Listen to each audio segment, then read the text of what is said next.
आजकल मेरा दिन स्टार्ट होता है दवाइयों से और दवाइयों पे ख़त्म होता है। ज़ाहिर सी बात है मेडिकेशंस पे हूँ और छुट्टियों पे हूँ। छुट्टियों पे क्या मतलब सिक लीव पर हूँ। तो बस ये होता है कि सुबह सबसे पहले दवाई लेनी है और उसके बाद नाश्ता करना है और नाश्ते के बाद फिर दवाई लेनी है। तो यही सब कुछ चल रहा है। ये है कि पहले नाश्ते में डॉक्टर ने मुझे कहा था कि सॉफ्ट ज़्यादा लेना और फिर आहिस्ता आहिस्ता हार्ड ग़िज़ाओं पे आना। तो मैंने भी वही रूटीन अपनाई हुई है अभी। एंड मिर्चें बिल्कुल नहीं ले रही मैं। बहरहाल ये मैंने अम्मी के लिए एक नुस्खा तैयार कर रही थी। अम्मी को इतनी ज़्यादा खांसी हुई हुई है, इतनी कि खैर अब तो वो बिगड़ गई है and she went to doctor. But फिर भी मैंने ये बना के रख दिया क्योंकि ये काफ़ी काम आता है। अगर आप लोगों के घर में भी किसी को बहुत गंदी वाली खांसी हुई हो तो ये ज़रूर ट्राई करिएगा। होता ये है कि काली मिर्चें आपने ले ली और तवे पर उन्हें अच्छे से भून लें। जब उसमें स्मेल आने लगे सही भुनी हुई काली मिर्चों की ना, तो उसे पीस लें। पीसना आपने उसे ऐसा है जैसे कि वो जो एक होता है पीसने वाला, वो मेरे पास था नहीं तो मैंने कपड़े में रखे, उससे ऊपर से मार मार के कूट के पीस लिया। एंड देन आपने एक स्पून चम्मच में हनी डाल के उसमें डाल के खिला देना है बंदे को।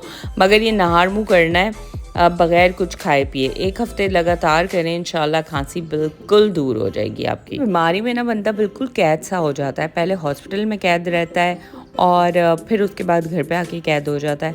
मगर मैंने ये फ़ील किया है कि बीमारी को आप जितना अपने ऊपर हावी करोगे ना, उतनी ही वो हावी होती चली जाती है। तो बीमारी से लड़ना सीखें।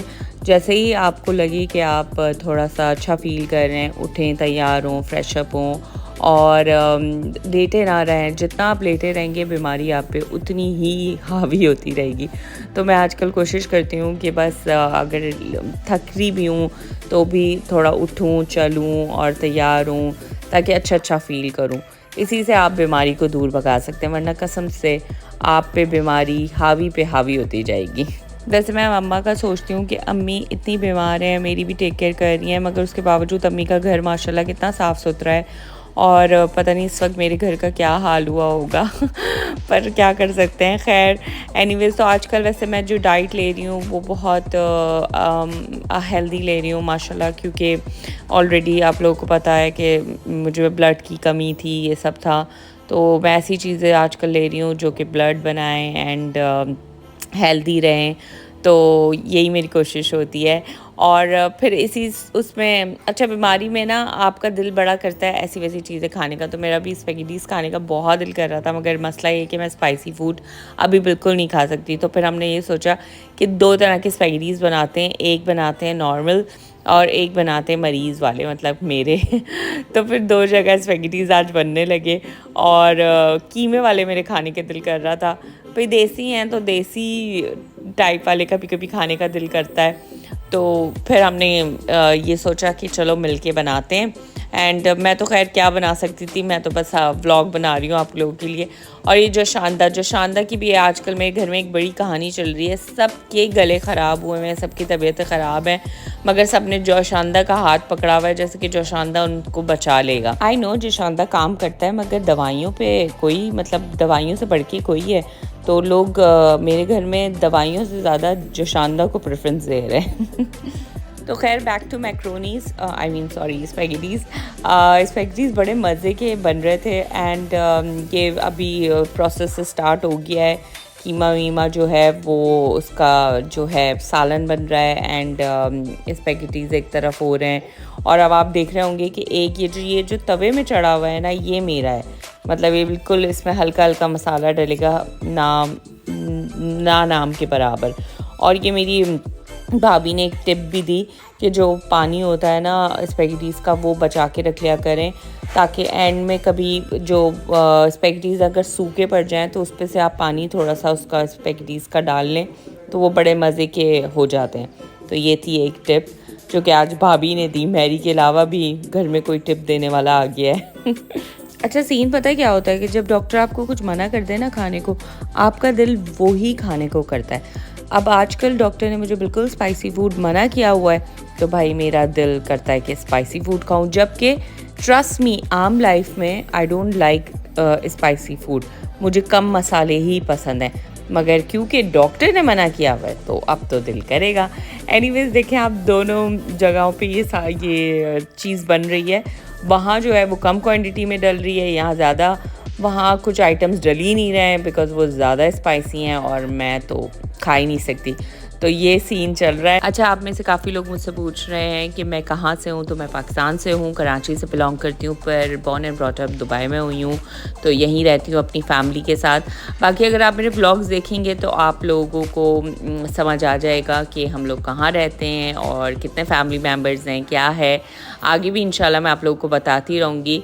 आप लोग का ढेरों प्यार और ढेरों कमेंट्स मिलती रहती हैं, मैं वो पढ़ती रहती हूँ, मुझे बहुत अच्छा लगता है। तो यहाँ जैसे कि बिरयानी में तय नहीं लगती, उस तरह की तय लग रही है।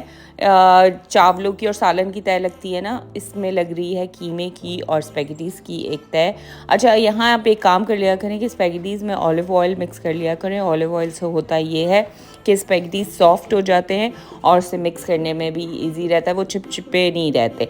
ये जो छोटे वाले हैं ये मेरे बन रहे हैं और बस ये ऑलमोस्ट हो चुके हैं। इन्हें थोड़ा सा हम दम पे लगाएंगे एंड फिर सर्व कर देंगे। अच्छा, जब से मैं बीमार हुई हूँ ना, तो ये वाली जो रिस्पॉन्सिबिलिटी होती है ना खाना लगाने की और खाना उठाने की, वो थोड़ी सी अभी नहीं है। वैसे पहले भी इतनी नहीं थी, मगर ये था कि शर्मा हुजूरी में बंदा सोचता था कि नहीं यार उठ जाए, खाना लगा भी देते हैं और उठा भी देते हैं। तो आजकल तो मेरे पास रीज़न है कि नहीं, मैं ये काम नहीं कर सकती, तो बड़ा मज़ा आ रहा है मुझे। अच्छा यार, आप में से कौन कौन जो है ना वो स्पेगेटीज़ विदाउट केचप खाता है या विद केचप? मुझे पता नहीं क्यों केचप चाहिए होता है, जबकि मम्मा कहती हैं कि केचप से ना सारा जो मज़ा होता है वो ख़त्म हो जाता है, मगर केचप ना हो तो मुझे लगता है वो मज़ा नहीं आता। खैर, यहाँ मैंने अपना फ़र्स्ट बाइट लिया and it was very nice, सबको बड़े ही पसंद आए और आप लोगों ने भी एक दफ़ा ज़रूर ट्राई करना है। बस फिर मैंने अपनी थोड़ी सी वॉक करी। वॉक आजकल मेरे लिए काफ़ी इंपॉर्टेंट है बिकॉज़ डॉक्टर्स ने मुझे कहा है कि वॉक ज़रूर करें। और मम्मा बेचारी ये नहीं खा सकी बिकॉज़ अम्मी का जो गला है वो बहुत ही ज़्यादा ख़राब हुआ है। तो अम्मी को हमने खिचड़ी बना के दी थी और फिर अम्मी ने उसके बाद बस फिर अपनी दवाई ले ली। एंड मैंगो का सीज़न और मिल्क शेक ना बने ऐसा नहीं हो सकता। तो बस वो एक रात का जो एक होता है ना लेट नाइट क्रेविंग्स, वो हमने करनी होती हैं, तो हमने वो भी बनाया मिल्क शेक। और मिल्क शेक मेरे भाई जो बनाता है ना बड़ा ही लाजवाब बनाता है। भैया भाभी मिलके बनाते हैं और बहुत ही ज़बरदस्त बनाते हैं। तो उन लोगों ने रात को मिल्क शेक भी बनाया था, वो भी हमने पिया और उसका भी एक अलग ही मज़ा आया। फिर खैर बातें बातें हुई। ये होता है कि मैं अपना बिस्तर रात में नीचे कर रही भी होती हूँ ज़मीन पर, और उसके बाद जब सोने जाती हूँ तो फिर बेड पे चली जाती हूँ। आजकल दिन ऐसे ही गुजर रहे हैं। एंड अगर आप लोग को मेरे ब्लॉग्स पसंद आ रहे हो तो प्लीज़ बेल आइकन पे बटन दबा दिएगा और लाइक सब्सक्राइब करना मत भूलिएगा। अपनी दुआओं में याद रखिएगा।